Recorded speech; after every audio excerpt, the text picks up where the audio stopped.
Hey. Hi.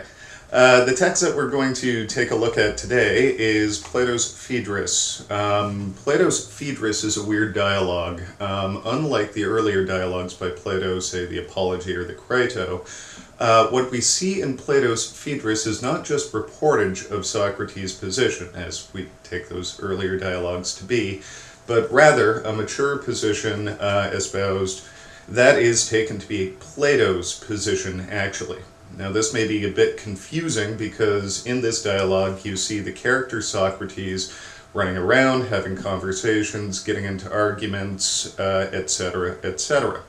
Now, later in his career, it's later in his attempts to understand philosophy, what we find from Plato is that he used the character Socrates as more or less his mouthpiece in these dialogues. So, the position we're getting in this dialogue is actually Plato's position, whereas in the earlier dialogues we get more or less what we think is reportage of Socrates' position. Now, with the Platonic dialogues, as with the Socratic dialogues, they're in dialogue form.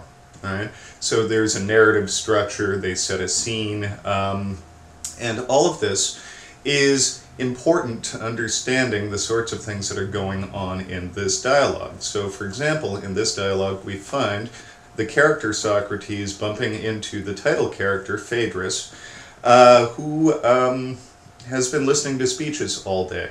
Right? So there's a lot of meet and greet. Hi, Phaedrus, what have you been doing all day? Oh, I've been listening to Lysias give this speech, and I thought I'd go for a walk outside the city walls. Oh, do you mind if I join you? Etc., etc., etc. Now, what this does with this dialogue is sets the scene in a very weird way. I've chosen this dialogue partially because it's an excellent dialogue in showing Plato's metaphysics, his epistemology, and his ethics all in one place. That's kind of weird. Right? But in addition to that, this is an even weirder dialogue because Plato has the character Socrates doing very strange things. Right? Now, at the beginning of the dialogue, you're not wrong to detect sort of a flirty relationship between Phaedrus and Socrates. The second really weird thing about this dialogue is we find Socrates going outside the city walls. We know from the character Socrates that we saw in the Apology, for example, that he loved the city-state of Athens so well that he never left the city walls, even in his long life.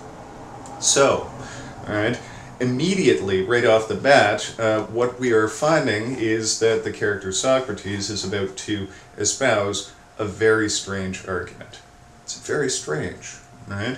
And what's more, this is compounded by the fact that they walk down a stream with their shoes off and find sort of a mystical space up the stream from where there is this sort of fairy magical tale from Greek mythology about to take place, right?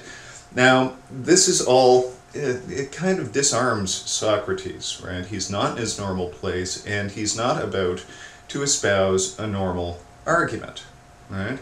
And what's more, right, Phaedrus is attempting to get Socrates to be sort of a sounding board for his speech oratory skills, right? Socrates will have nothing of it, and eventually coaxes Phaedrus to just recite the speech, which he has a copy of hidden in his tunic, right? So ultimately, the first speech that we get, and this is why this is a little bit confusing, is delivered by Phaedrus, right? But is actually by the famous Greek orator by the name of Lysias, right? So ultimately, what you have is Phaedrus reading to the character Socrates, who is Plato's mouthpiece, a speech by the orator Lysias, and the subject of this speech, right, is why it's better to have a casual or non-love relationship than to be with somebody who loves you. Right? So what we're about to see from this dialogue is something that you can all look up on Wikipedia or dictionary.com or something along those lines, is the term that we're all somewhat familiar with, Platonic Love. Right? Now, generally, we think we know what Platonic love is. We're in a Platonic relationship. That means there's nothing romantic or erotic about the relationship whatsoever. Right? Now, what we're about to see by taking a look at this dialogue is Plato's version of Platonic love, which is distinct from what we are familiar with. This is also sort of a weird dialogue because the argument that we're about to take a look at in this dialogue is then just used as an example to explore the topic later on in the book of rhetoric, right? And exactly what's at work in rhetoric, which is really interesting, but for our purposes introducing Plato, we're just going to take a look at the argument with regard to Platonic love.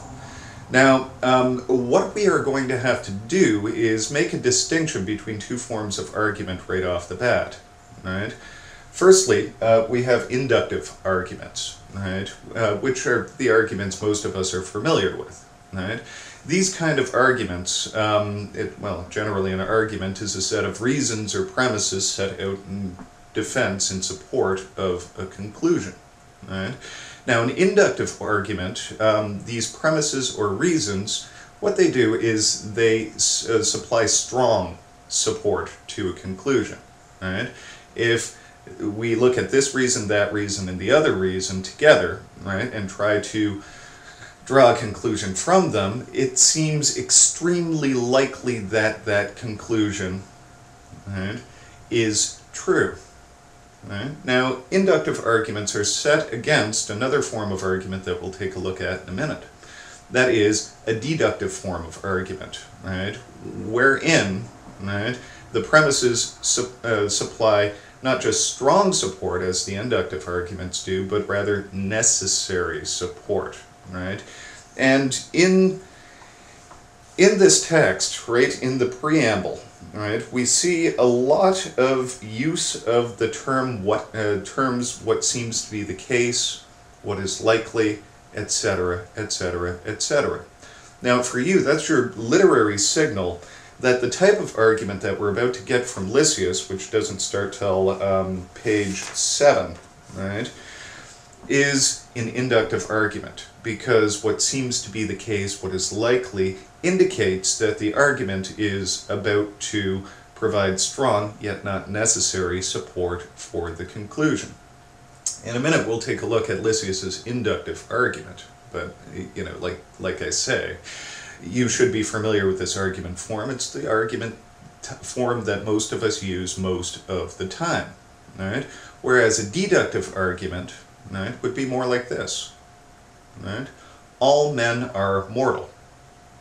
Socrates is a man. What can we infer from that? Well, if all men are mortal and Socrates is a man, it follows necessarily that Socrates is mortal. Right? Now, argumentation theorists, right, tend to point out that most arguments are inductive. Right? And there's this entire move in argumentation theory that says that the only really useful arguments that give us some sort of information or some sort of useful conclusion, right, follow this inductive form. But the catch is that this form of argument, these inductive arguments, are actually weaker. They provide weaker support for their conclusion. Right? Now, in the example I just gave you, all men are mortal, Socrates is a man, the conclusion doesn't really supply anything that we didn't already have in the premises. Right? But like I say, the deductive form of argument is a much stronger form of argument, because if the premises are true, the conclusion absolutely must be true. Right? Whereas in an inductive argument, right, the premises can be true, but they only provide strong support. They only make it likely that the conclusion is true. Right? So it's a much weaker, yet a lot of people argue a much more useful form of argument. Right? So we're about to take a look at page 7, where Lysias begins his argument.